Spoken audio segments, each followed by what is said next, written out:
ऐसे लोगों का ये कहना था कि इस गूंगी बहरी सरकार को जगाने के लिए सिर्फ आमरण अनशन या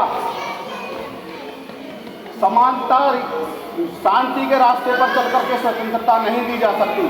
इसलिए इंग्लैंड की असेंबली में बम फेंकने का जो काम किया, और वो बम फेंकने का उद्देश्य केवल अंग्रेजों की हत्या करना या उनका मर्डर करना नहीं था। उनका उद्देश्य था कि जो निरंकुश सरकार है, जिसके का कोई अंकुश नहीं है, बिना किसी कानून के शासन करती है, उनको एक मैसेज देना कि भारत के स्वतंत्रता सेनानी आपको इस तरह से भी यहाँ से देश से भगाया जा सकता है।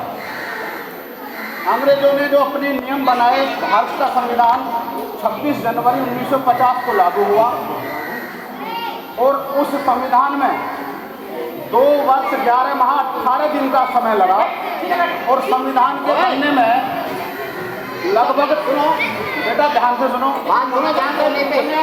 एक पेपर रखा होगा जिसमें नाम लिखे प्रोग्राम में।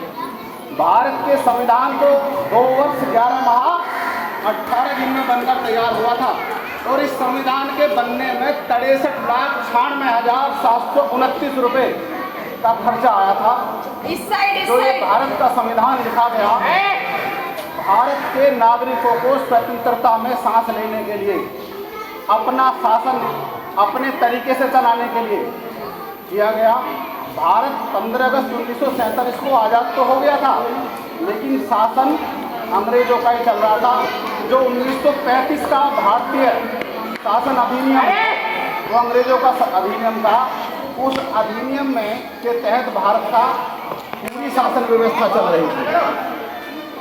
प्यारे बच्चों, हमारे स्वतंत्रता सेनानियों ने अपनी जान की बाजी लगाकर,